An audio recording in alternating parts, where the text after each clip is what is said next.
Hi guys, this is Dan. Huge welcome if you're new here.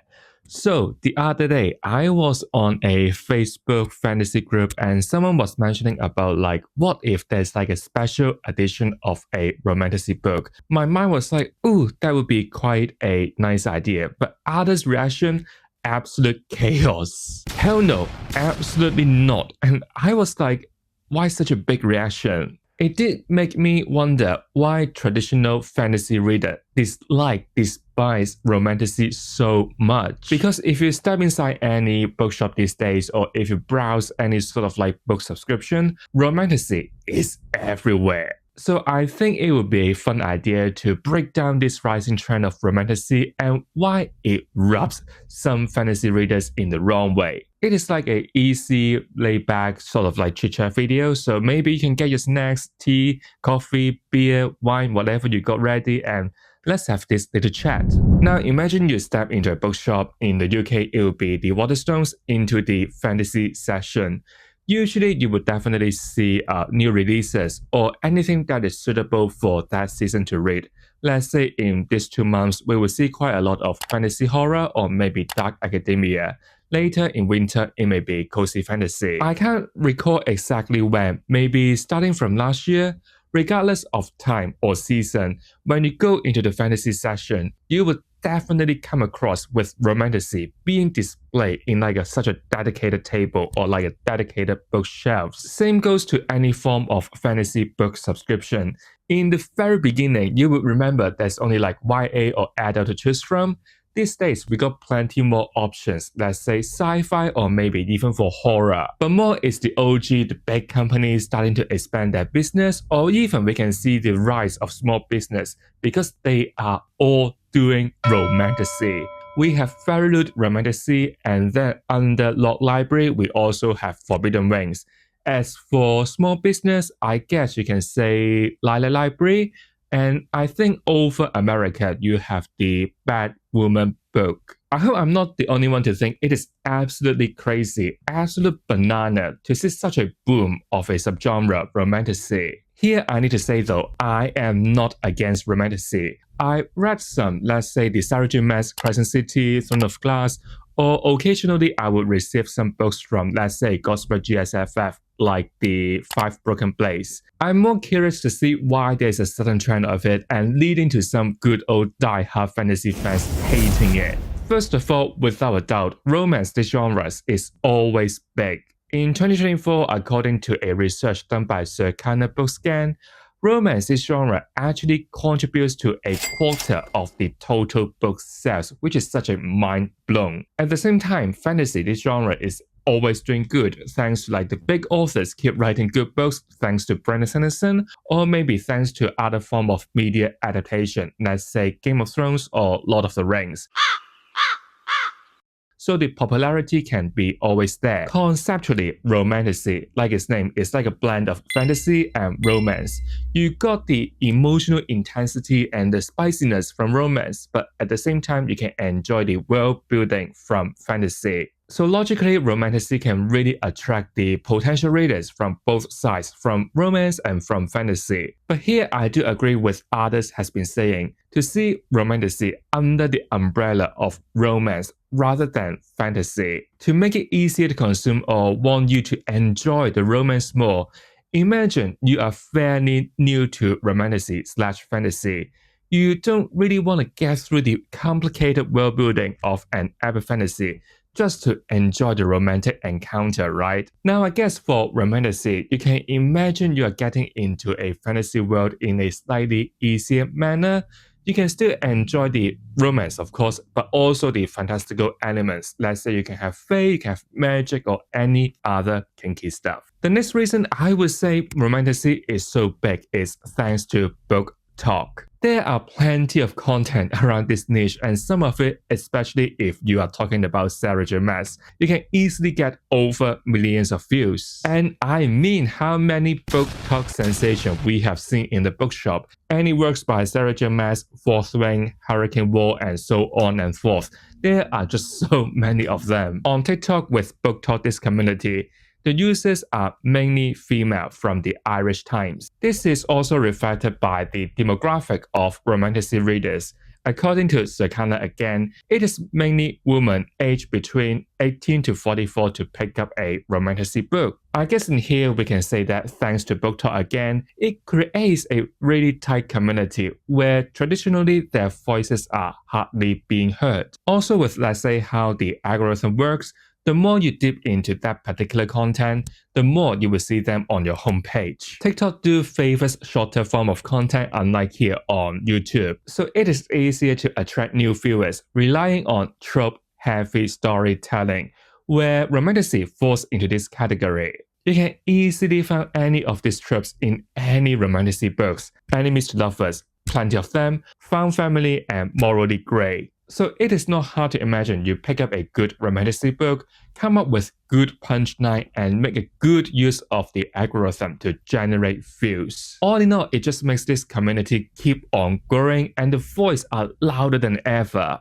This rising trend of book talk can also be traced back to the pandemic. At that time, we were all stuck at home and got nothing to do other than finding a new hobby. And then for some reasons, which is also quite weird to think about, to see such a new form of social media rising up in such a difficult time.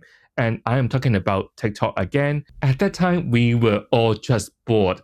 We need to stay safe and keep a distance with anyone else. So I guess our creative juice is bursting out. We would be so eager to share what you have read, all your thoughts, and discussing all these trips with each other. In such a difficult time, you would want comfort and intensity. You can get emotional comfort from a romantic subplot. That intensity, you can find it in fantasy book.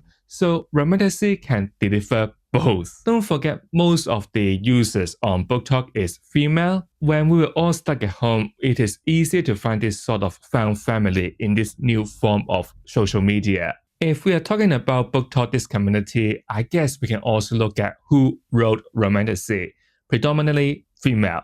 Honestly, it is great to see the rise of female authors and they get the recognition that they deserve. Not being stereotyped here, most of the fantasy book that is written by male, let's be honest here, the romance is always so instant. With that female touch, we have more focus on the emotional journeys, relationships, and agency. Don't forget, traditionally, fantasy is always male-dominated. With BookTok or even before we have Goodreads, where most of the users are actually female again according to Book Riot. So BookTok can really hold this community really tight and amplify the voices for this genre, romantasy. The continued rise of romantasy can also be observed in what I've mentioned earlier, book subscription. I don't think it is the cause of romantasy, but more strengthens its status. Publisher cannot be blind not to see the popularity of romantasy thanks to BookTok again. So why not find a new way to attract new potential customer? They can invite different artists to redesign the covers, to design some beautiful spray edge and interior art, all in all to make it more Instagrammable compared to the standard edition. A monthly or any fixed schedule subscription can create a sense of collectability. I can't really say that word. Collectability. So you don't really want to miss out any of these beautiful books. And weirdly, it also creates another community. Let's say book guess. What is the next book gonna be for this subscription?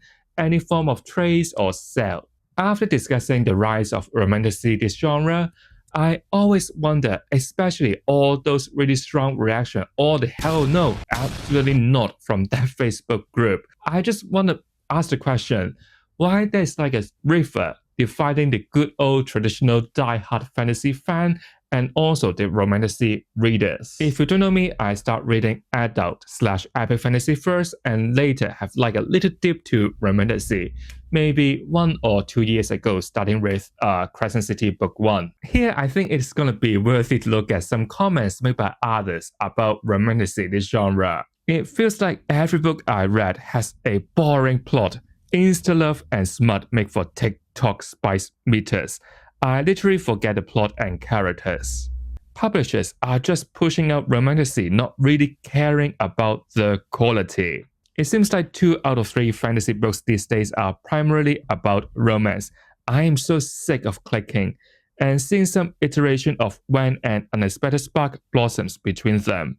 A lot of YA fantasy is just a romance set in a lackluster fantasy world. characters are stereotypical and the romance is cliche.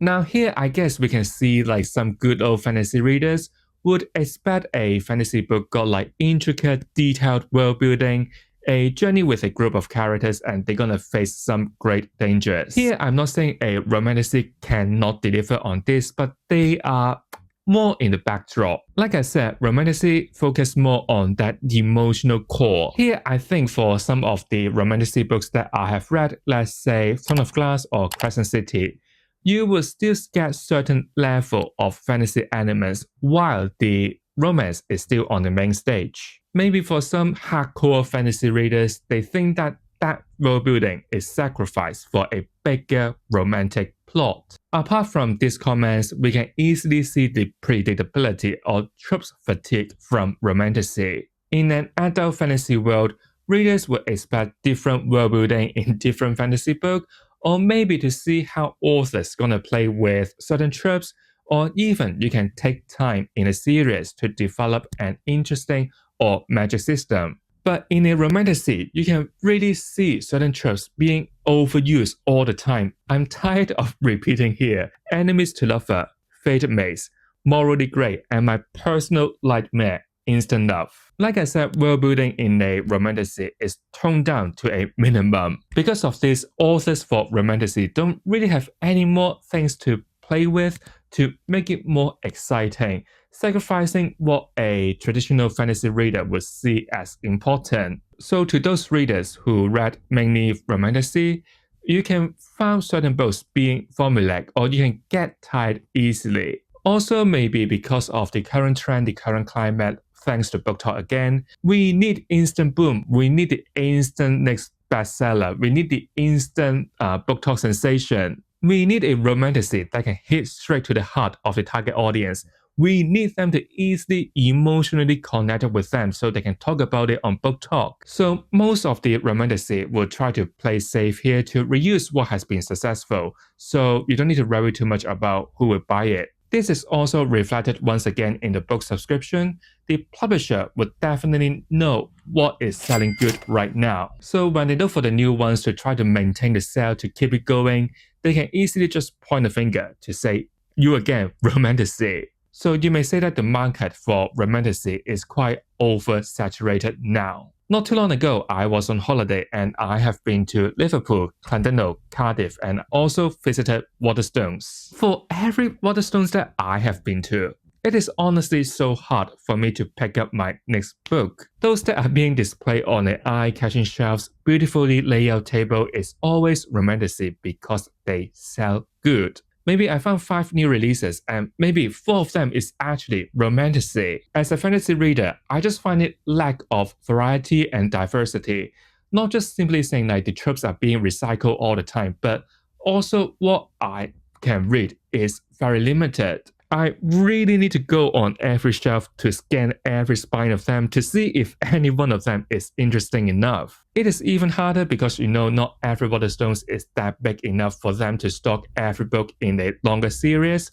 So let's say maybe I saw Gentleman Bastard by Scott Lynch. They may only have book 2 or 3, then how would I know would I be interested in it? Because I don't want to check out book 2 and 3. I want to read book 1 there. Then maybe I turn my eye to see that beautiful layout romantasy table.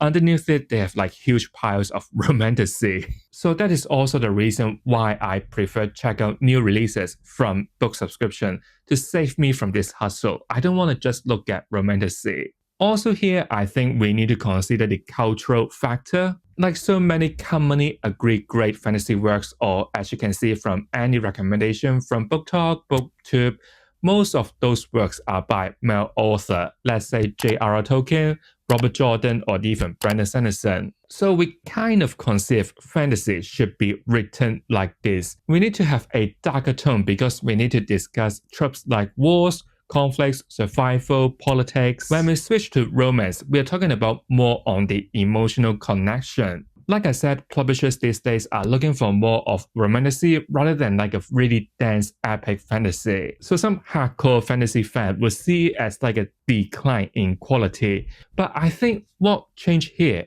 is whose voice is being amplified. Here, I guess we can't forget the fact that This kind of really butch, darker, male-coded fantasy also reuse some tropes, let's say the chosen one, light versus dark. We have internalized, we have normalized this kind of trend by male audience. Looking on the other side, a softer approach to fantasy, a female storytelling, and no wonder why it is being judged so harshly, and it is honestly quite sad. Lastly, I would say why there's such a division is down to the expectation. In a male-coded fantasy world, like I said, we can expect themes like loyalty, free will, wars, which is told in a multi-POV narrative. As for Romantasy, I would say it is more emotional provoking because we are talking about passion and attraction. So maybe if you are a fantasy reader, especially for those of you who love epic fantasy, you may think the Romantasy is too melodramatic because you don't have that political intrigue, or maybe too personal as you want some like great conflicts. So here I would say that we need to change our expectation when we read different genre. If you're gonna see a book with a pre-installed mindset, no matter what you read, you wouldn't enjoy it because it can never meet your expectation. Honestly, it would be so much easier if everyone is so open-minded just to try out something a bit different. Romantasy to me is like a fresh breeze trying out another take on this genre, which intrinsically is not a bad thing because we are looking at how we can expand fantasy, this genre, further. So at the end of the day, it is not Romantasy is a bad fantasy. It is just different. Epic fantasy is always about war, politics, intricate world building. Romantasy is about intimacy, emotion, and tropes that can hit hard and fast. The problem arises when we expect one to behave like the other. Maybe the reason why there's like a river dividing these two kingdoms, not kingdoms, fandoms, is not because of the books, but it is more about the tradition, expectation, or even whose voices being heard in fantasy. Personally, I don't really mind to have both on my shelves. They all read great. But what do you think? Are you getting tired of seeing Romantasy everywhere, or do you think it is like a fresh direction for fantasy? You can share all your thoughts in the comment below. So thank you for watching, guys. If you want more fantasy TBR, wrap up, reading vlog, or any fun ideas like this one, make sure you have subscribed to my channel and like this video. I'll see you all real soon. Goodbye.